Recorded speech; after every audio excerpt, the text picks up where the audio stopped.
ఈసారి మాత్రం last time నాకు 151 వచ్చాయి, ఈసారి మాత్రం 175కు 175 రావాల్సిందే. ఆ దిశగానే అడుగులు పడాలి. అంత లేదులే, పగటి కళలు కనొద్దన్న, ఆశకు అద్దుండాలి, సిగ్గుండాలని చెప్పేసి ఒక సామెత ఉంది. అలాగా లాస్ట్ టైం నీకు 151 సీట్లు ఇవ్వడమే గొప్ప. దానికే ప్రజలు అనేక సందర్భాల్లో నీకు ఓట్లేసి మా చెప్పుతో మేము కొట్టుకున్నట్టుంది.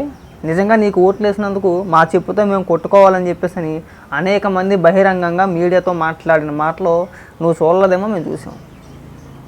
ఒకసారి గ్రౌండ్ రిపోర్ట్ తెప్పించుకొని తెలిసిపోతే, నీకు 151 సీట్లు ఇచ్చి నిన్ను ముఖ్యమంత్రిగా కూర్చోబెడితే మనం ఏం చేసాం? రాష్ట్రానికి చేసింది ఏమీ లేదు, నాశనం తప్పితే, వినాశనం తప్పితే మనం చేసింది ఏముంది? నీకు మళ్ళీ 175కి 175 ఎందుకు ఇవ్వాలి? మళ్ళీ 175కి 175 ఇచ్చేస్తే కనుక శుభ్రంగా ప్రజల చేతిలో చెప్పాడుతావు కదా అడుక్కోమని. నీ స్వలాభం కోసం, నీ కేసుల కోసం ప్రతి దిక్కున కాంప్రమైజ్ అయిపోయి రాష్ట్రానికి అభివృద్ధి అవసరం లేదు, పరిశ్రమలు అవసరం లేదు, చదువుకున్న యువతకి ఉద్యోగాలు అవసరం లేదు, అవసరమైతే పెట్టేబేడ చదువుకుని పక్క రాష్ట్రానికి వెళ్ళిపోతారు. నేను మాత్రం ఇక్కడ అప్పులు చేసుకుంటా పప్పు బేళ్ళ సంక్షేమ పథకాలు పనిచేసి నేను మీ దేవుణ్ణి, నేను మీ బిడ్డనే, నేను మీ దేవుణ్ణి, నేను లేకపోతే అసలు మీరు అన్నం తినేవాళ్ళు కాదు. నేను వచ్చిన తర్వాత మీరు గుడ్డలు వేసుకోవడం మొదలెట్టారు, నేను వచ్చిన తర్వాత మీరు అన్నం మొదలెట్టారు. నా అంత మొగోళ్ళు లేడు, నేను సాక్షాత్తు భగవంతుని, నేను దేవుడే నా రూపంలో మళ్ళీ పుట్టాడని చెప్పి ప్రచారం చేసేసుకుంటావు కదా. చెప్పు, ఒక 10 విషయాలు చెప్పు, 10 వద్దు 4 చెప్పు. నేను రాష్ట్రానికి ఈ మేలు చేశాను, ఇదో రాష్ట్రం ఆదాయం పెంచానో, రాష్ట్రానికి మేలు చేశానో, ఏదో రకంగా ఏదో ఒకటి ఉంటుందిగా. అభివృద్ధి కార్యక్రమాలు చెప్పుకుంటే పొద్దు బోల్డ్ ఉంటాయిగా. చెప్పు, ఒకటి చెప్పు, ఒకటైనా సరే నీ నోటిని వినాలని ఉంది. ఈ 5 ఏళ్ల కాలంలో నువ్వు ప్రెస్ మీట్ ఎందుకు పెట్టలే చెప్పు? వీటన్నిటికీ సమాధానం చెప్పాల్సి వచ్చిందనే కదా ప్రెస్ మీట్ పెట్టలేదు. ప్రెస్ మీట్ అంటే భయం, మీడియాని చూస్తే భయం. మనకు అనుకూల మీడియా అయితే సంకలు గుద్దుకుంటే మాట్లాడేస్తాం, బహిరంగ సభలో శుభ్రంగా స్క్రిప్ట్ పెట్టేసుకుంటాం, ముందును ఓదర కొట్టేస్తాం కదా. మళ్ళీ 175కి 175 వచ్చారంట. ఇదే మాట ఇందాక ఆ వీడియోనే టీ తాతనికి వెళ్ళినప్పుడు సర్లే ఏం చేద్దామని చెప్పేసి స్క్రోల్ చేస్తుంటే ఈ వీడియో తగిలింది. సరే ప్లే చేశా. పక్కన ఉన్న వాళ్ళు అమరా ఊర్లు తిడుతున్నారు నిన్ను.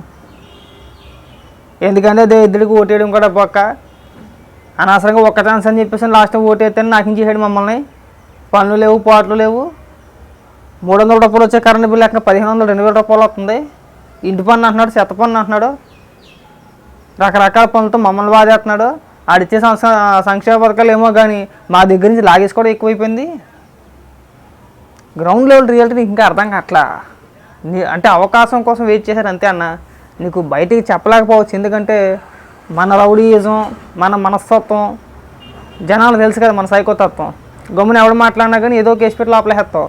అంటే మా బొట్టోళ్ళు అంటే సరే ఏదో అడ్జస్ట్ అవుతాం, కానీ అందరూ అలా అవ్వలేరుగా, అందరూ ముందుకు వెళ్ళలేరు కదన్నా, అందుకు భయపడ్డారు. ఇప్పుడు నీకు ఆ సినిమా లేదు, బహిరంగంగానే రోడ్డు మీద పబ్లిక్గా నించొని తిడుతున్నారు నిన్ను అక్కడ. ఇది ఇద్దరికి ఓటేసినందుకు నాశనం అయిపోయింది చాలరా, మళ్ళీ వీడు కోట్లు అయితే ఇంక మన ఉడిపోయిన గుడ్లు కూడా ఉంచాడు. వీడు మెల్లిగా స్టార్ట్ చేసి ప్లాన్ వేసాడు, మెల్లిగా ల్యాండ్ టైటిలింగ్ యాక్ట్ అని చెప్పి ఒకటి తీసుకొచ్చాడు. మెల్లిగా మన పాస పుస్తకాల మీద అది బొమ్మ వేసుకోవడం మొదలెట్టాడు, సరిద్దరాళ్ళ పని బొమ్మ వేసుకోవడం మొదలు పెట్టాడు.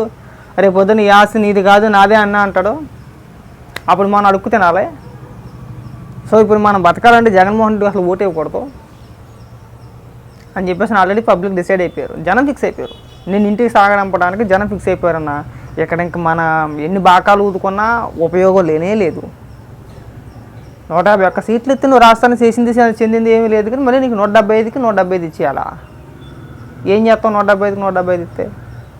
చెప్పాలిగా, రాజధాని కడతానో, పోలవరం కట్టేస్తానో, రైల్వే జోన్ అనో, ప్రత్యేక హోదానో, లేదంటే చదువుకున్న యువత అందరికీ కూడా మీరు ఎక్కడికి వెళ్ళవసరం లేదు, ఉద్యోగాలు చేసుకోవడానికి మన రాష్ట్రానికే పరిశ్రమలు తీసుకొస్తాను, చక్కగా ఇక్కడే ఉండండి, ఎవరు ఊర్లలో వాళ్ళే ఉండి అక్కడే పని చేసుకునే అవకాశం నేను కల్పిస్తాను, మీరు పెట్టేబేడ చదువుకుని పక్క రాష్ట్రాలకు వెళ్ళాల్సిన అవసరం లేదు అని ఒక్క మాట చెప్పావు నీ నోటంట.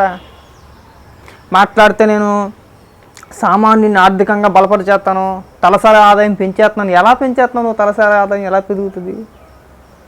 అడికి ఉపాధి కలిగింది అనుకో, నువ్వు సంవత్సరానికి 15,000 16,000 లేదా 12,000 ఇస్తున్నావు కదా. ఇప్పుడు నాకు ఉద్యోగం ఉందనుకో, నేను నెల సంపాదించుకుంటాను కదా. నువ్వు అట్టగా తయారయ్యావు, నీ పేటీఎం కుక్కలాగా అట్టగా తయారయ్యారు.